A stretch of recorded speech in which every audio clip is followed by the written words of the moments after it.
Welcome to the Register's Report. My name is John Buckley. I'm the Register of Deeds of Plymouth County. This show is about Plymouth County real estate. We are the recording agency for the 27 communities in Plymouth County. Sales and the activity at the registry has been going tremendous. Headline for the month was "The Beat Goes On, Sales Continue to Climb." This is a June show about the May activity at the Registry of Deeds. So we're going to go right to the numbers. You're going to see a bar chart come up of sales of property deeds that are recorded at the registry. There were 911 deeds recorded in May compared to 780 in April, 14% more than the 799 last May. Year to date, and that's why I'm saying we're really up and progressing greatly. We're up 28% over last year at this time. You're going to see a bar chart for mortgages. Mortgages are the document that people use to borrow money to purchase property, or in many cases, refinance their mortgage to get lower interest rate. There were 1,933 mortgages recorded in May, more than the 1,815 in April, up 3% over last May. Last year, with 12 months of data in, there was a 25% increase of recordings in mortgages, and that certainly was a sign of the low interest rates, people taking advantage of low interest rates for refinancing. The next bar chart, you're going to see foreclosure deeds. Unfortunately, a foreclosure deed is when a property has been taken back by the lender. There were 56 foreclosure deeds recorded in May, less than the 51 in April, 37% higher than last May, and with 5 months of data, we're 47% higher than last year. Certainly not as high as the peak foreclosure time, but something to be concerned about. Foreclosure notices, again, are high, 96 in May compared to also 96 in April, up 32% over last year at this time. If anyone is facing foreclosure, finding themselves in difficulty, don't wait. Go talk to a federal housing counselor. The next image you're going to see is a listing of communities of foreclosure deeds and notices for all our 27 communities. Brockton, Plymouth, and Wareham have traditionally been the areas with most difficulty, and as you can see from that chart, they continue to be. So our training room is closing down for the summer. Our next training session will be held in September, Thursday, September 2nd, the first Thursday of every month from 9 to 11. It's a great hands-on training for using our website very efficiently to research records. Certainly many municipal employees, as well as people in the real estate community, have taken advantage of that. We held Halifax office hours in May. Please be aware, on our website there's a free property fraud alert that you can sign up for, and anything recorded against your property will generate an email. And I always want to put this warning out there. People get things in the mail saying, we can provide you with a copy of your deed for $83. You can go to one of our offices in Plymouth, Brockton, or Rockland and get them for $1 a page, so don't get caught up in that. My guest in my next show is a very prominent attorney who's been involved with the Real Estate Bar Association, who will be discussing pending legislation regarding the creation of a homeowners association statute similar to the current 6D statute relative to condominiums. So we'll see you in the next segment. It's not always easy being a dad. Do you have panda asthma too? Does that run in the family?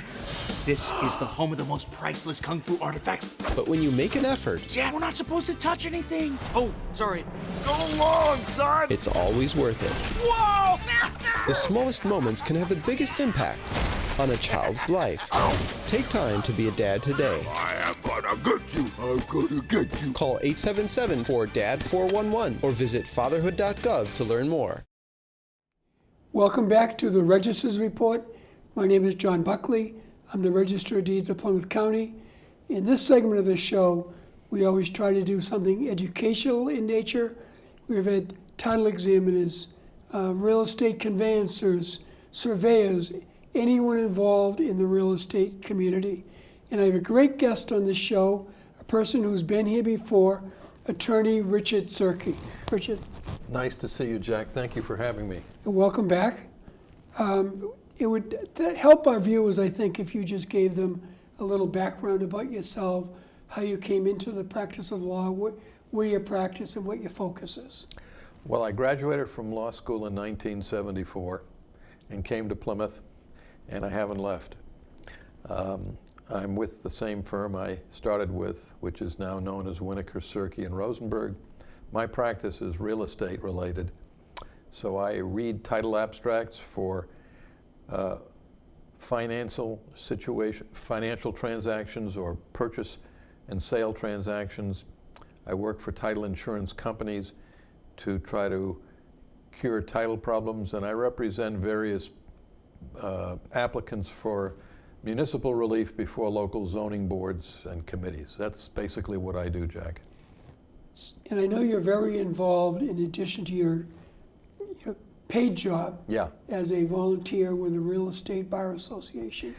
Yes, I'm the co-chair of the Real Estate Bar Association's Title Standards Committee, known as REBA, Real Estate Bar Association. And it's a great organization that represents the interests of real estate practitioners of all kinds and consumers of real estate services, which include most of all of us. And we try to educate the public and promote changes in the decisional law and statutory law that will benefit all of us. And I know there's a particular bill pending up in the legislature that the registers are trying to work with your organization to move forward. It's certainly an issue that we've had issues with over the years because there's no statutory authority for this particular opportunity we're going to talk about. And that is homeowners associations and private roadways and the expiration of covenants and all those kinds of things. Yeah, perhaps the best way to get into the subject is to compare it or contrast it with condominiums, which most people are familiar with. In a condominium, you own the unit in which you live, if it's a residential condominium, and you belong to an association, and you pay dues to an association that has the responsibility of maintaining the common elements, be they stairways or be they common grounds, common amenities. In the context of a private subdivision, where each individual lot is owned by an individual, and the roads perhaps are still private because they haven't been taken by the town or city in which they're located, the roads and the parks, and if you're by a beach, the beaches, can fall into disrepair if the town or the city doesn't own them, because then it's the responsibility of the people who have the benefit of using them to maintain them. And this piece of legislation that's working its way through the legislature now is designed to do for that hypothetical subdivision that I just described what a condominium association does for a condominium unit, to keep the common amenities from falling into disrepair and to require those people who benefit from their existence to contribute to their continued maintenance. So many times at the beginning of a subdivision, various covenants and restrictions are included in the overall purchase. Right. And people are very aware of them, although they're not completely spelled out all the time in every single deed. People become aware of their responsibilities, and in many cases, those can expire over time. Right. They normally expire after 30 years. but they can be extended at 20-year segments, provided that the homeowners are diligent and vigilant enough to do that. So in many instances, through inaction or inattention, these restrictions fall by the wayside. And even if they're continued, if they call for the payment of dues by individual owners, there's no statutory framework for really making the payment of dues a lien on the properties. So what this legislation is designed to do is to encourage private subdivisions that have common amenities that need to be maintained to utilize the procedures set forth in the statute in order to make sure that income is collected from those people who need those amenities the most. So I know we've talked in the past, people will come in to the registry and try to record a document that says, no money due, to kind of clear the title a little bit, but there's no statutory reference for that particular document, and many of us are rejecting them. Right. If you're selling a condominium unit, one of the documents you have to produce is a so-called 6D certificate that says that you're current on your dues, so the buyer isn't inheriting your debt. But if you're selling a lot in a subdivision, there's no comparable document that the seller can produce and that the registry will accept. This is designed to create the analog in the subdivision context to the 6D certificate in the condominium context. And whether the transaction is a refinance or whether it's a sale, a buyer or a lender is going to want to see that certificate to make sure that the dues are current. And when those dues are brought current, the treasury of the association is sustained. Yeah. So let's talk about a procedure for establishing this association. Yeah. And I know it would require both notice to everybody involved as well as some kind of definition as to what is included. Right. 3 people who live in the affected subdivision can initiate the process by giving notice by certified mail to all of the other affected owners, and all of the other affected owners would have to be defined in a manner that would make it clear to a title examiner what the universe of the subdivision consists of. And publication is also required. Right. And after the publication and the notice, a meeting is held, and a board of trustees is elected, and the procedure is then set in place for the definition of a budget and for organizing this association so that it serves its beneficiaries. And they would also identify the scope of is it within the authority? That's right. It would have to, so that registrars such as yourself and title examiners and real estate lawyers would know when they look at the records at the registry whether you're dealing with property that's subject to this dues collecting mechanism. Mm-hmm. Otherwise, they couldn't pass clear title. And what would be included in that? Like in the 6D, they identify all of the responsibilities of the association. That's correct. There would have to be a governing document that would identify who the beneficiaries are, or at least what their properties are, mm-hmm. and the legitimate purposes for which money can be collected, and the obligation of each benefited party to pay his or her fair share. So that would all have to be set out. And the legislation as drafted makes it clear that a person who belongs to this universe of beneficiaries is obliged to pay his or her fair share, whether he or she avails himself of using, let's say, the beach if it's a common amenity, or whether or not he or she wants to opt out or not. They're beneficiaries, and so they'll pay their fair share. It's almost like a private betterment. So at the time of transfer, that document would be generated by the association to the Seller, seller's attorney, right, or Or the if he's seller. refinancing, to the owner, to the owner, okay? because the buyer or the bank will look for it. Sure, Now, normally, in the situation of restrictions that are imposed by a developer at the beginning of a development, the governing document, the Declaration of Restrictions, is on record and it's in the chain of title to everybody's property. In this particular situation, we're doing it after the fact. And that's why, as you pointed out, it's important to define who is within the association and who is beyond its borders, and to make sure that the documents that we're talking about are noted in the margins of all the deeds to all the affected parties, so that future buyers and lenders will know that they're within X neighborhood and therefore subject to the payment of X neighborhood's dues, and if they don't pay them, X neighborhood's liens. and many of our land record statutes are very old. Yes. And don't deal with current issues. This would be, modernization effort Absolutely. to try to deal with the current problem.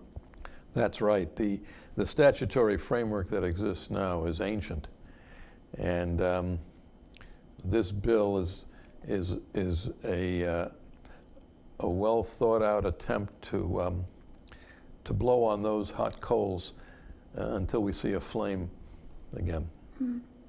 So let's talk about, so the original document, the governing document's recorded. Yes. Any amendments to that down the road would also be recorded and indexed to every property. Well, I would assume that the original governing documents would be indexed to every property, and then any amendments would simply have to be indexed to the original governing document. Okay. So that persons searching the title I see. would be on notice. Yeah, good. And then a certificate, whatever the name it'll take at the time, Yeah. will get recorded. So what would happen if, for example, an association basically went out of business? Well, Is there like a discontinuance or something? I mean, Because we're relying upon, private organization of homeowners. I don't think the possibility of that Okay. occurring is likely because of the continuing nature of transactions. People are going to constantly be looking for these title cleansing documents, and as long as people are going to be continuing to use them, there are going to have to be people who succeed to the positions of former trustees, let's say, if we're talking about a trust, to perform that function, similar to a condominium. Right. I mean- Statute continue, yeah. Yeah, I mean, the condominium association is going to exist as long as the condominium exists. Individual trustees may come and go when they sell their units, but they'll be replaced by their successors. So back to the track of the legislation. Yeah. It's currently in Senate Ways and Means. Yeah, I believe so. And there's a cognate bill in the House. And it's been endorsed by a number of organizations, not just REBA, but by the Greater Boston Real Estate Board, the Massachusetts Association of Realtors, and the Massachusetts Legislative Action Committee. Right. I mean, I think it represents a mechanism by which neighborhoods can be maintained, not by tax dollars, but by the dollars of the people who use them. And the intent is to be as fair as possible to all the users and make That's sure right. they contribute their fair share. Right.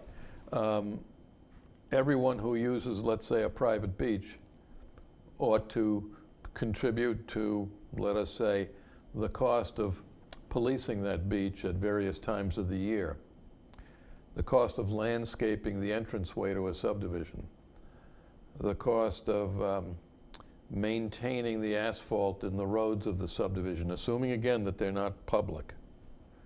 So anyone purchasing property within the area covered Yeah. would know in advance that there was an association, Right, and they would be able to go online right. and see what is included within the responsibilities. I think that would be a selling point for some property Yeah, because you would know that the people who live in the neighborhood you're going to be buying into care enough, or their predecessors cared enough to provide for its continuous upkeep.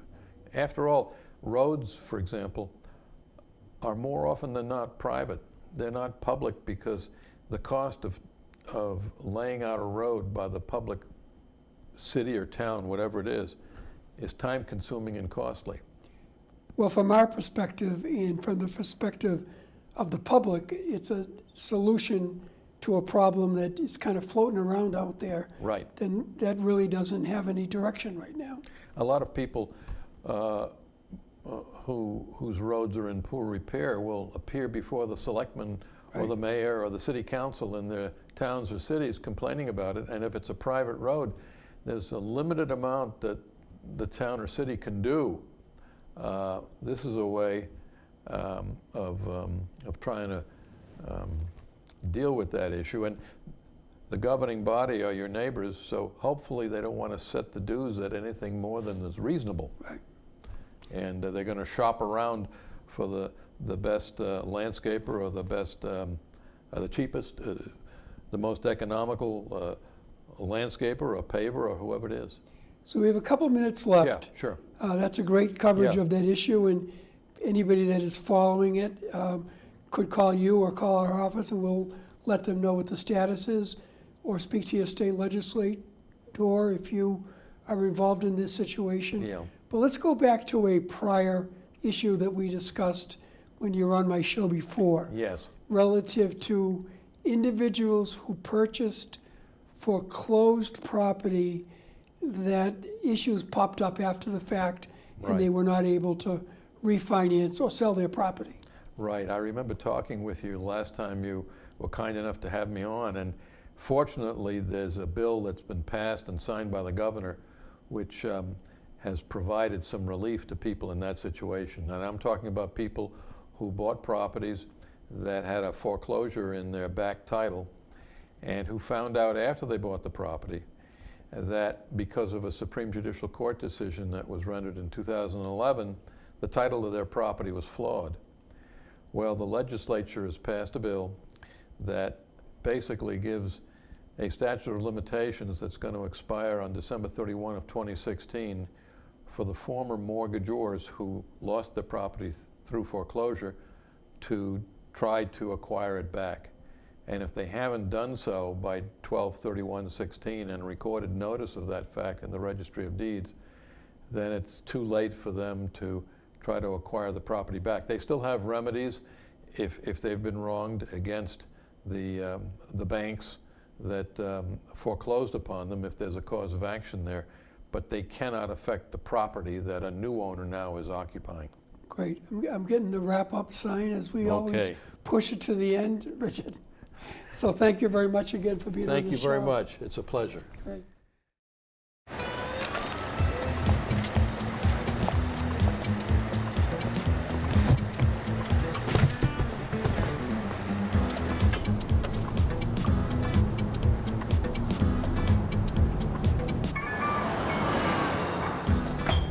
It's a short ride from your neighborhood to your naturehood.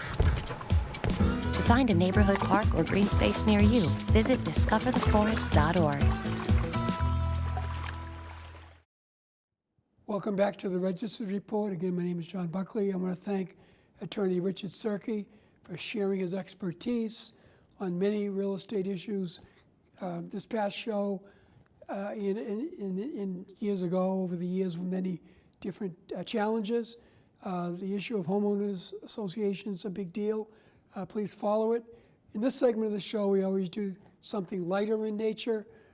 Some of the holidays in June, Flag Day on June 14th, Father's Day was the 19th, the first day of summer was the night of the 20th.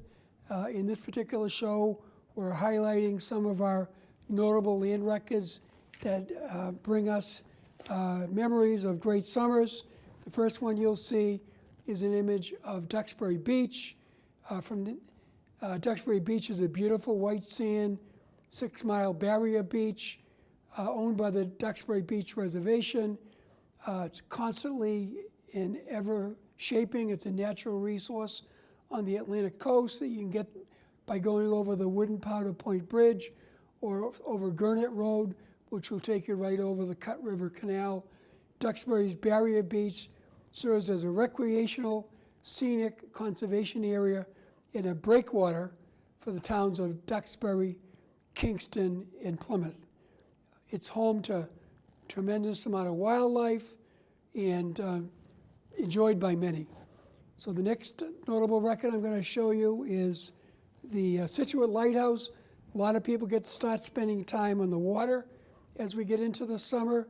You in many cases will drive by the Situate Lighthouse, known as, from its prior lighthouse keepers, whose name was Simeon Bates, his daughters Rebecca and Abigail Bates. The so-called Army of Two scared the British away. Back in the War of 1812, British frigate was attempting to enter into Situate Harbor. Abigail and Rebecca grabbed some drums and a fife and loudly played and gathered some of the remaining local people to make noise, and the British thought there was a mustering going on, and they took off and saved the harbor. And the next one I'm going to show you is a notable land record. A lot of times over the summer, we'll see these circuses traveling around in local communities, and this individual was a tremendous photographer of circuses.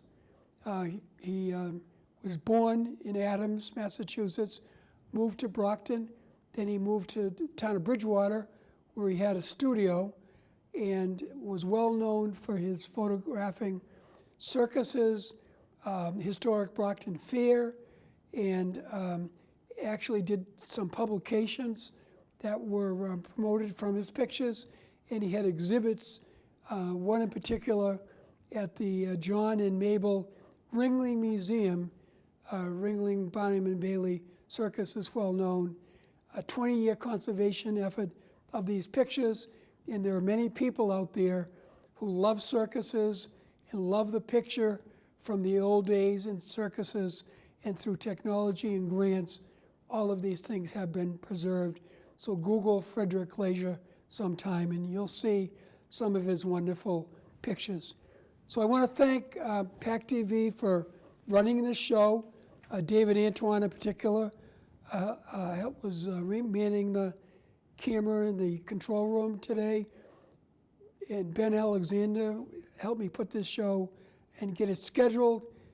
We love to share our information to people across Plymouth County about what is happening in the real estate market.